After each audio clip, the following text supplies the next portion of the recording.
నమస్తే, welcome to doctor సలహా. ఈరోజు మనం ప్రముఖ దంత వైద్య మరియు నోటి క్యాన్సర్ నిపుణుల గారి సలహాలను, సూచనలను తెలుసుకుందాం. క్యాన్సర్ పేరు వింటేనే భయపడే పరిస్థితి మరియు ప్రాణాంతకం. ఏ కారణం లేకుండా వచ్చిపడే క్యాన్సర్లు కొన్నైతే మరికొన్ని మన అలవాట్లు, వ్యసనాల వల్ల వస్తుంటాయి. ఈరోజు మనం నోటి క్యాన్సర్ స్పెషలిస్ట్ అయిన శ్రీమతి doctor Lakshmi Sudha BDS MDS gold medalist గారు క్యాన్సర్ మీద సాధారణ ప్రజలకు ఉండే అపోహలను గురించి వారి మాటల్లో తెలుసుకుందాం. నమస్కారం అండి. ఈరోజు మనము క్యాన్సర్ అనే టాపిక్ గురించి తెలుసుకోవడానికి మీరు సంసిద్ధంగా ఉన్నారని ఆశిస్తున్నాను. అయితే ఈ టాపిక్ కూడా మన ఎలక్షన్స్ లాగే చాలా హాట్ టాపిక్. ఎందుకంటున్నానంటే ఎలక్షన్స్ రిజల్ట్స్ వచ్చిందాక చాలామంది చాలా అభిప్రాయాలతో ఇది అలా అయి ఉంటుంది, ఇది ఆ పార్టీ వస్తుంది, ఈ పార్టీ వస్తుంది అనే దాంట్లోనే ఉంటారు. అలా ఈ క్యాన్సర్ కూడా proper diagnosis, oral histopathology report వచ్చిందాక జనాల అభిప్రాయం కూడా అలాగే ఉంటుంది. ఇది అయి ఉండొచ్చు, ఇది కాకపోయి ఉండొచ్చు, అలా వాళ్ళకి అలా జరిగింది, వీళ్ళకి అలా జరిగింది అనే అపోహలోనే ఉంటారు. కానీ ఎప్పుడైనా ప్రాపర్ రిపోర్ట్ వచ్చిందాక ఇది క్యాన్సరే అని ఎవ్వరూ ఖచ్చితంగా చెప్పలేరు. అయితే మనం డైరెక్ట్గా నోటి క్యాన్సర్ గురించి వెళ్ళే ముందర అసలు క్యాన్సర్ అంటే ఏంటి, ఈ క్యాన్సర్ అనేది ఎలా వస్తుంది అనేది తెలుసుకుంటే మనకి నోటి క్యాన్సర్ అనేది ఈజీగా అర్థమైపోతుంది. అందులో ఇంకా ఈరోజు జనరల్గా నార్మల్ క్యాన్సర్స్ గురించి జనాల్లో ఉండే అపోహల గురించి కూడా తెలుసుకుందాం. అసలు ఫస్ట్ మన బాడీలో ఏం జరుగుతుంది, మన బాడీ అనేది ఎలా బిల్డ్ అవుతుంది అనేది తెలుసుకుందాం. మన బాడీ మొత్తంలో కొన్ని లక్షల కోట్ల సెల్స్ అనేవి ఉంటాయి. మీకు ఈజీగా అర్థమయ్యేలా చెప్తాను. ఒక ఇల్లు కానీ ఒక బిల్డింగ్ కానీ మనం కట్టాలి అంటే వాటిని ఏం చేస్తాము, ఇటుకలు, సిమెంటు, కంకర అన్నీ కలిపి నీట్గా అమర్చి కడతాం. అలా మన బాడీలో కూడా ఇప్పుడు ఈ చిన్న పార్ట్ తీసుకున్నా లేదా బాడీలో ఏ పార్ట్ తీసుకున్నా ప్రతి పార్ట్లో సెల్స్ అనేవి ఉంటాయి. అవి ఒకటి అలా ఉండవు, కొన్ని లక్షల కోట్లలో ఉంటాయి.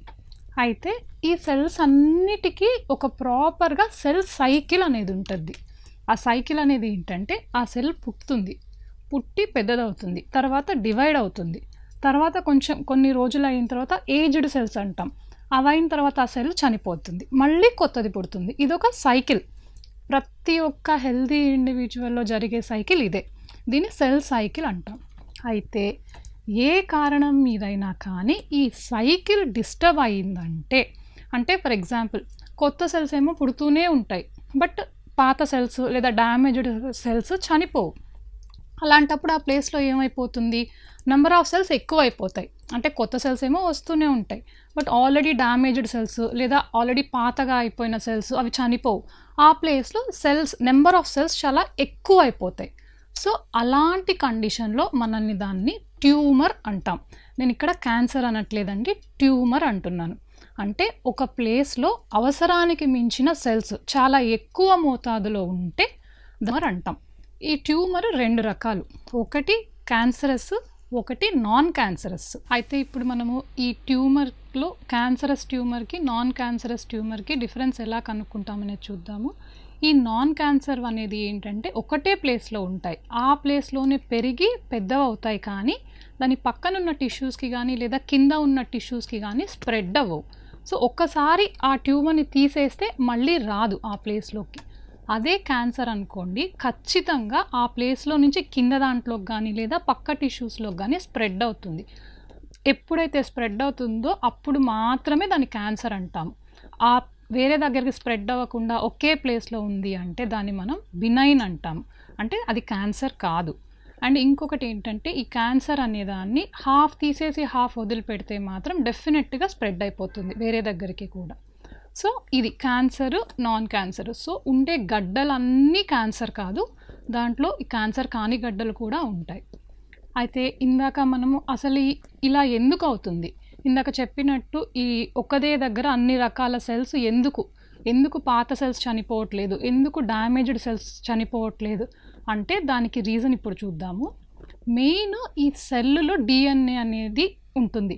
మీరు చాలా సీరియల్స్లో కానీ చాలా ప్రోగ్రామ్స్లో కానీ వినే ఉంటారు, DNA టెస్ట్ అని. యాక్చువల్లీ DNA టెస్ట్ అనేది ఈ ప్రతి ఒక్క సెల్లో మెయిన్ పార్ట్. ఒక మనిషి బాడీలో ఎలాంటి హైట్ రావాలి, ఎలాంటి కలర్ రావాలి, అవన్నీ మన బాడీలో ఉండే డిఎన్ఏ డిసైడ్ చేస్తుంది. ప్రతి ఒక్కటి, వాళ్ళ కళ్ళ కలర్ కానీ, వాళ్ళ ఐబ్రోస్ కలర్ కానీ, మన బాడీ మొత్తము ఆ డిఎన్ఏ డిసైడ్ చేస్తుంది ఏవేవి రావాలి, ఎలా రావాలి, ఎలాగుంటాము అనేది.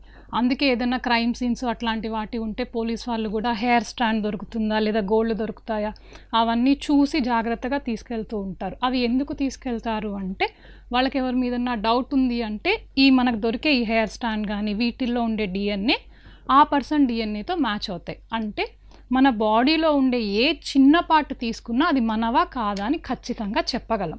సో ఆ చిన్న డిఎన్ఏకి అంత ఇంపార్టెన్స్ అనేది ఉంటుంది.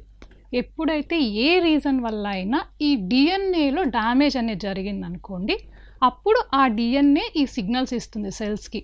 అంటే కొత్త సెల్స్ రావడం కానీ, పాత సెల్స్ చనిపోకుండా ఉండడం వల్ల కానీ.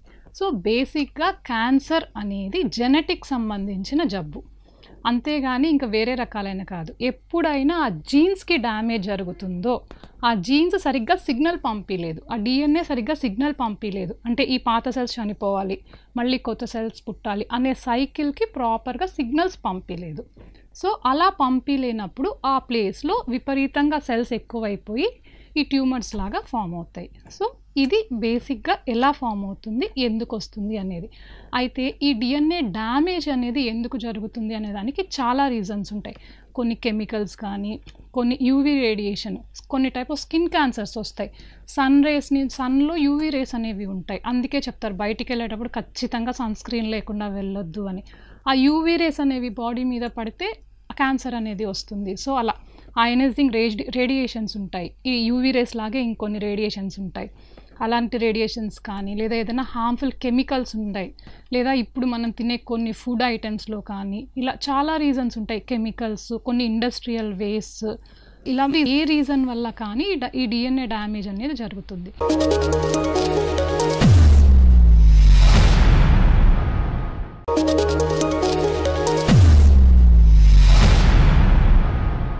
నమస్తే డాక్టర్ గారు. ప్రజల్లో క్యాన్సర్ గురించి చాలా అపోహలున్నాయి. వాటిలో కామన్గా ఉండేవి వివరించండి డాక్టర్ గారు. క్యాన్సర్ వల్ల మరణం తప్పదా డాక్టర్ గారు? ఈ మధ్యకాలంలో చాలా ఎక్కువ మందికి వస్తున్న అపోహ, ప్రతి ఒక్క క్యాన్సర్కి మరణం అనేది అసలు ఎక్కడా లేదమ్మా. క్యాన్సర్ అనేది ఆ పర్సన్కి తెలిసేటప్పటికీ అది ఏ స్టేజ్లో ఉంది, అది ఎంత ఫాస్ట్గా స్ప్రెడ్ అవుతుంది, ఆ క్యాన్సర్ ఉన్న పేషెంట్లో వేరే హెల్త్ కండిషన్స్ అనేవి ఎలా ఉన్నాయి, ఆ క్యాన్సర్ ఏ స్టేజ్లో ఉంది, ఇవన్నీ క్రైటీరియాలోకి తీసుకుంటాం. ఆ పర్సన్ ఫిజికల్ హెల్తీగా ఉన్నాడా, లేదా తన చుట్టుపక్కల ఉన్న ఎన్విరాన్మెంట్ ఎలా ఉంది, ఇవన్నీ క్రైటీరియాలోకి తీసుకుంటాం.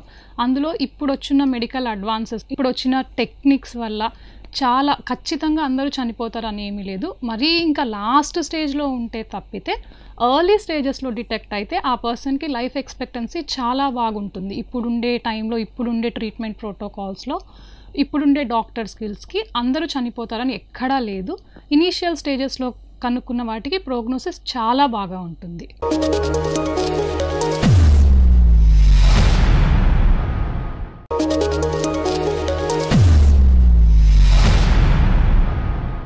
చక్కెర ఎక్కువగా తినటం వల్ల క్యాన్సర్ వస్తుందా డాక్టర్ గారు? లేదమ్మా, డైరెక్ట్గా షుగర్ తినడం వల్ల క్యాన్సర్ వస్తుంది అని ఇంతవరకు ఏ రీసెర్చ్ చెప్పలేదు. డెఫినెట్గా ఒకటేంటంటే, ఇప్పుడు నార్మల్గా మన బాడీలో సెల్స్ కంటే క్యాన్సర్ సెల్స్ ఎక్కువ షుగర్ని తీసుకుంటాయి.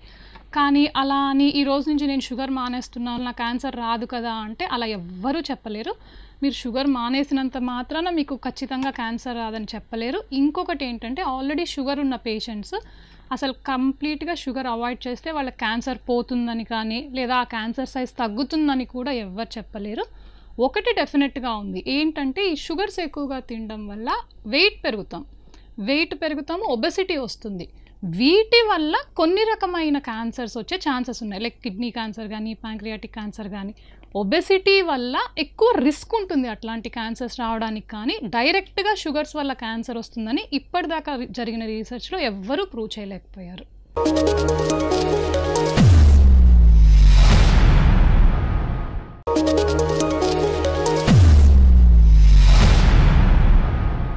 క్యాన్సర్ అంటువ్యాధా డాక్టర్ గారు? అస్సలు కానే కాదు. ఇంతకు ముందర ఉండే మెంటాలిటీ వాళ్ళకి ఏంటంటే, ఇప్పుడు క్యాన్సర్ ఉందనుకోండి పేషెంట్కి, వాళ్ళ పక్కన కూర్చోవాలన్నా, వాళ్ళతో మాట్లాడాలన్నా ఏదన్నా షేర్ చేసుకోవాలన్నా చాలా ఇబ్బంది పడుతూ ఉంటారు. కానీ అసలు కానే కాదు. ఈ క్యాన్సర్ అనేది అంటువ్యాధి కానే కాదు. వాళ్ళతో షేక్ హ్యాండ్ ఇవ్వడం కానీ, వాళ్ళతో మాట్లాడడం వల్ల కానీ, లేదా వాళ్ళతో ఈ ఫుడ్ కానీ ఇట్లాంటివి షేర్ చేసుకున్న దాని వల్ల క్యాన్సర్ అస్సలు ఒకరి నుంచి ఒకరికి స్ప్రెడ్డే అవ్వదు. ఇందాక నేను చెప్పినట్టు క్యాన్సర్ అనేది జీన్స్కి సంబంధించిన డిసీజ్. సో అది ఈ బయట ఈ వాతావరణం ఒకే వాతావరణంలో ఉండడం వల్ల కానీ అట్లాంటి వాటి వల్ల రాదు. డెఫినెట్గా ఒకటి ఏంటంటే ఆర్గాన్ ట్రాన్స్ప్లాంట్ అంటాము, అంటే ఈ అవయవ మార్పిడి అంటాం. అట్లాంటి కండిషన్స్లో వచ్చే ఛాన్స్ ఉంది. అది కూడా ఎప్పుడు అంటే ఎవరైతే డోనార్ అంటే ఎవరైతే మనకి ఆర్గాన్ ఇస్తున్నారో ఆ పేషెంట్లో క్యాన్సర్ ఉన్నా, లేదా ఆల్రెడీ క్యాన్సర్ వచ్చున్నా, లేదా ఎక్కువ అంటే అతనికి వచ్చే ఛాన్సెస్ ఎక్కువ ఉన్నా, అట్లాంటప్పుడు మాత్రమే తీసుకునే వాళ్ళకి అంటే అవయవాలు తీసుకునే వాళ్ళకి వచ్చే ఛాన్స్ ఉంది. అది కూడా ఖచ్చితంగా వస్తుంది అని ఎవ్వరూ చెప్పలేరు. ఎందుకంటే ఇచ్చే వాళ్ళ బాడీలో ఆ జీన్స్ యాక్టివ్గా ఉన్నాయి, కానీ తీసుకునే వాళ్ళల్లో ఆ క్యాన్సర్ కాజింగ్ జీన్స్ యాక్టివ్గా ఉండాలని ఎక్కడా రూల్ లేదు.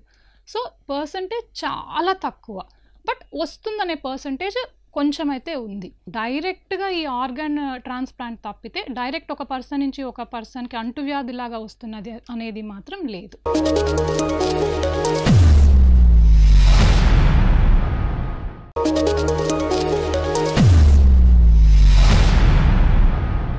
క్యాన్సర్ సర్జరీ వల్ల క్యాన్సర్ పెరుగుతుందా డాక్టర్ గారు? ఇది కూడా చాలా ఎక్కువ మందిలో ఉండే అపోహ. ఈ ముక్క పరీక్ష చేయడం వల్ల కానీ, లేదా క్యాన్సర్ సర్జరీ చేయించుకోవడం వల్ల కానీ క్యాన్సర్ ఎక్కువగా స్ప్రెడ్ అవుతుంది అనేది చాలా ఉంది. కానీ అలా ఏమీ అంటే కంప్లీట్గా లేదని నేను చెప్పను. కానీ ఇప్పుడు స్టాండర్డ్ ట్రీట్మెంట్ ప్రోటోకాల్స్ వచ్చున్నాయి. అంటే ఎంతవరకు తీయాలి, ఎంత క్యాన్సర్ ఉంటే ముక్క పరీక్షకి ఎంతవరకు తీయాలి అనే కొన్ని గైడ్ లైన్స్ ఉన్నాయి, కొన్ని కండిషన్స్ ఉన్నాయి. అంటే ఇంత ప్రాపర్ దీంట్లో ఈ ప్రాపర్ ఎట్లా తీసి మంచి క్లినీషియన్స్ హ్యాండ్స్లో పడితే ఎలాంటి స్ప్రెడ్ అనేది ఉండదు, నీట్గా చేసుకోవచ్చు. అండ్ ముక్క పరీక్షకి వాళ్ళు చాలా కొంచెమే తీస్తారు. దానికి కూడా ఎట్లా అంటే అలా పట్టి తీస్తే మాత్రం ఛాన్సెస్ ఉన్నాయి డెఫినెట్గా. అంటే ఒక దగ్గర తీసింది ఇంకో దగ్గర మనం ఇండ్యూస్ చేయడం అలా కాకుండా standard protocol, standard treatment modalities, standard doctors దగ్గరికి వెళ్తే ఇట్లాంటి ప్రాబ్లమ్స్ ఏమీ ఉండవు.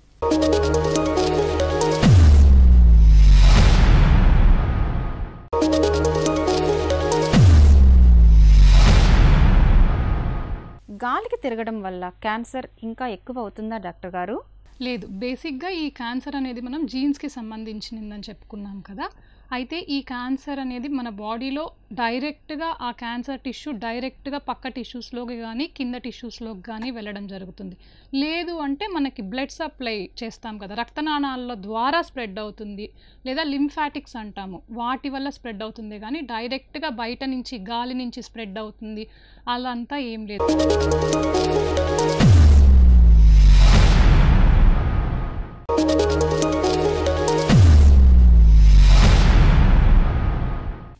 సెల్ ఫోన్స్ వాడకం వల్ల క్యాన్సర్ వస్తుందా డాక్టర్ గారు?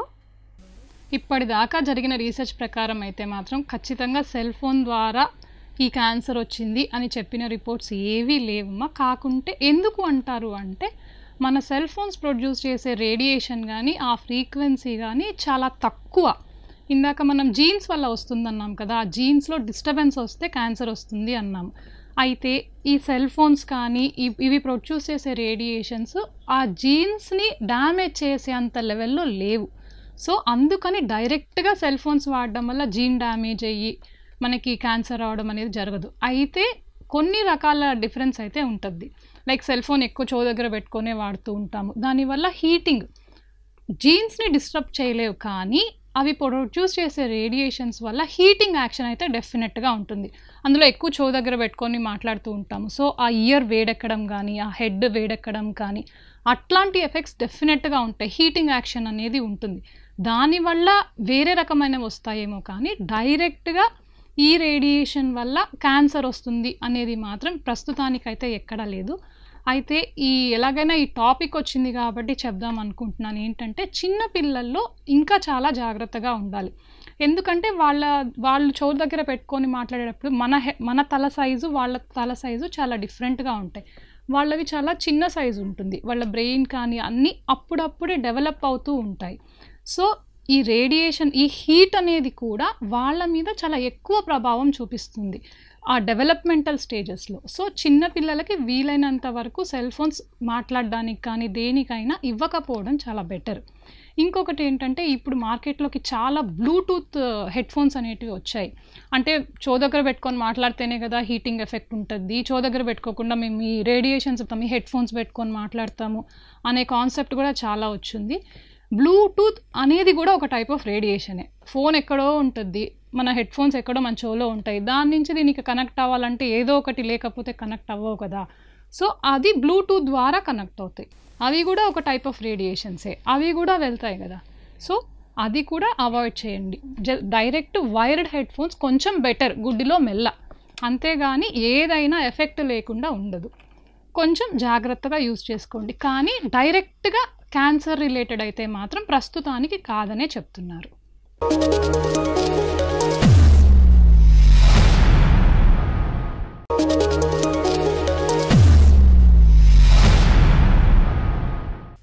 హెర్బల్ ఆయుర్వేదం ప్రోడక్ట్స్ వాడటం వల్ల క్యాన్సర్ నయమవుతుందా డాక్టర్ గారు? ఇప్పటిదాకా మార్కెట్లో ఎన్ని హెర్బల్ ప్రోడక్ట్స్ వచ్చినా, ఏ ఆయుర్వేదిక్ ప్రోడక్ట్స్ వచ్చినా వాళ్ళు 100% నా మెడిసిన్ వాడడం వల్ల ఈ క్యాన్సర్ క్యూర్ అయింది అని క్లెయిమ్ చేసి రిపోర్ట్ ఇచ్చిన సందర్భాలు ఒక్కటి కూడా లేవు. డెఫినెట్గా ఏంటి అంటే ఇంకా రీసెర్చ్ జరుగుతూ ఉంది వాటి మీద కూడా. ఇన్ ఫ్యూచర్ రావచ్చేమో, కానీ ఇప్పటిదాకా షార్ట్గా నేను ఈ రెమిషాను దీనివల్ల ఈ పేషెంట్కి తగ్గిపోయింది అని చెప్పి క్లెయిమ్ చేసినది ఇప్పటిదాకా ఏమీ లేదు. ఇంకా చెప్పాలంటే ఈ పేషెంట్ తీసుకునే కీమోథెరపీస్లో, రేడియోథెరపీస్లో వీళ్ళు వాడే హెర్బల్ ప్రోడక్ట్స్ డాక్టర్కి చెప్పకుండా వాడే వాటి వల్ల డ్యామేజ్ ఎక్కువ జరుగుతుంది. సో ఎప్పుడైనా మీకు ఎవరైనా సజెస్ట్ చేస్తే మీరు క్యాన్సర్ కీమోథెరపీ కానీ లేదా రేడియేషన్ థెరపీ కానీ తీసుకుంటూ ఉన్నారు అంటే మీకు ఎవరైతే కన్సల్టింగ్ డాక్టర్ ఉన్నారో వాళ్ళని సంప్రదించి ఇవి ఎంతవరకు సేఫ్ అని అడిగి తెలుసుకొని వాడండి, అంతేగాని డైరెక్ట్గా మాత్రం వాడొద్దు. ఇంకొకటి ఏంటంటే మీరు డైరెక్ట్గా గూగుల్లో కూడా కొట్టారనుకోండి, క్యాన్సర్కి హెర్బల్ రెమెడీస్ అని గూగుల్లో కూడా కొట్టారనుకోండి, లిస్ట్ ఇస్తారు. కానీ ఆ లిస్ట్ కింద వాళ్ళు డిస్క్లైమర్ ఖచ్చితంగా రాస్తారు, ఇవి ఆల్టర్నేటివ్ మెడిసిన్స్, ప్రైమరీ మెడిసిన్స్ అని ఇవ్వరు. ఆ లిస్ట్ అంతా ఇచ్చి హోమ్ రెమెడీస్ లాగా చాలా ఈ కర్కుమెన్ అని చాలా పసుపు ఇవన్నీ ఇస్తారు, కానీ ఆల్టర్నేట్ రెమెడీస్ ఫర్ క్యాన్సర్ అని ఇస్తారే కానీ డైరెక్ట్ ట్రీట్మెంట్ అని గూగుల్లో కూడా ఇవ్వరు. సో మీరు ఒక్కసారి ఆ హెర్బల్ రెమెడీస్ వాడే ముందర ప్రాపర్ మీ కన్సల్టెంట్ ఆంకాలజిస్ట్ని కన్సల్ట్ అయ్యి వాడడం బెటర్.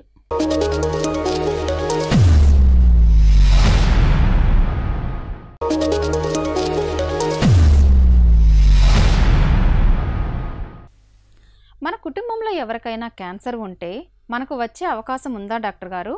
అమ్మ, దానికి జస్ట్ 5 to 10% మాత్రమే ఛాన్స్ ఉంది. అంటే పేరెంట్స్కి ఉందంటే పిల్లలకి ఖచ్చితంగా వస్తుంది అని ఎవ్వరం గ్యారంటీ లేరు. ఎందుకంటే డ్యామేజ్డ్ జీన్స్, క్యాన్సర్ అంటే ఏంటి, జీన్లో కొంచెం డ్యామేజ్ జరిగింది, ఆ డ్యామేజ్డ్ జీన్స్ తల్లిదండ్రుల నుంచి పిల్లలకి వచ్చే ఛాన్స్ జస్ట్ 5 to 10 ఉంటుంది. బట్ ఒకవేళ కానీ అలా ట్రాన్స్మిట్ అయితే తల్లిదండ్రుల్లో ఉండేలాంటి క్యాన్సరే ఆ పిల్లల్లో కూడా వస్తుంది, సేమ్ టైప్ వస్తుంది. దాన్ని హెరిడిటరీ క్యాన్సర్ అంటారు లేదా ఫెమిలియల్ క్యాన్సర్ అంటారు. అంటే సేమ్ పేరెంట్స్కి ఏది ఉంటే పిల్లలకు కూడా అదే వస్తుంది, ఒకవేళ అది ట్రాన్స్మిట్ అయి ఉంటే. సో ఓన్లీ 5 to 10% మాత్రమే. బికాజ్ ఏ బాడీ అయినా డ్యామేజ్ అయిన దాన్ని డిలీట్ చేయడానికే చూస్తుంది. అది యాక్టివేట్ అయ్యి పిల్లలకు వచ్చి పిల్లల్లో కూడా యాక్టివ్ అయ్యేది చాలా తక్కువ % ఛాన్సెస్ ఉంటాయి. ఏదైనా క్యాన్సర్ అనేది ఆ పర్సన్ లైఫ్ టైంలోనే రావడానికి ఎక్కువ ఛాన్స్ ఉంది, తల్లిదండ్రుల నుంచి కానీ లేదా ఇంకా ఏదైనా సోర్స్ నుంచి కానీ వచ్చేదానికంటే.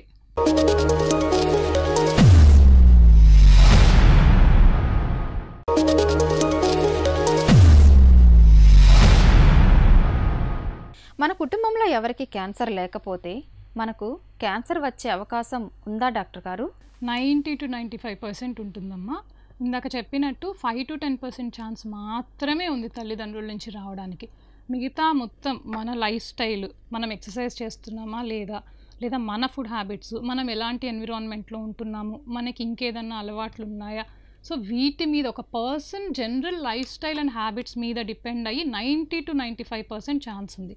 అంతేగాని మా తల్లిదండ్రుల్లో కానీ మా ఫ్యామిలీలో కానీ ఎవరికి క్యాన్సర్ లేవు, సో నా క్యాన్సర్ రాదు అని అనుకోవడం చాలా తప్పు. సో ఫ్యామిలీలో ఎవరికి రాకపోయినా ఆ పర్సన్ లైఫ్ స్టైల్స్ కానీ ఆ పర్సన్ హ్యాబిట్స్ కానీ డిఫరెంట్గా ఉన్నాయి, తను ఏదైనా జీన్స్ డ్యామేజ్ అయ్యే ప్లేసెస్లో ఉన్నారు. సో అలా ఉన్నప్పుడు డెఫినెట్గా ఆ పర్సన్కి ఇలా ఎవ్వరికి లేకున్నా కూడా క్యాన్సర్ వచ్చే ఛాన్సెస్ ఎక్కువగానే ఉన్నాయి.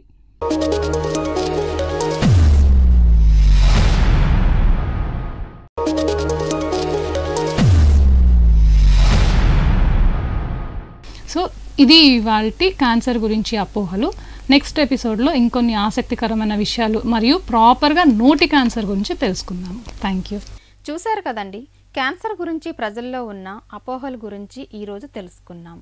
ఇవాల్టి డాక్టర్ సలహా కార్యక్రమం ఇంతటితో ముగిస్తూ రేపు మరొక వైద్య నిపుణుల ద్వారా వారి సలహాలను సూచనలను తెలుసుకుందాం.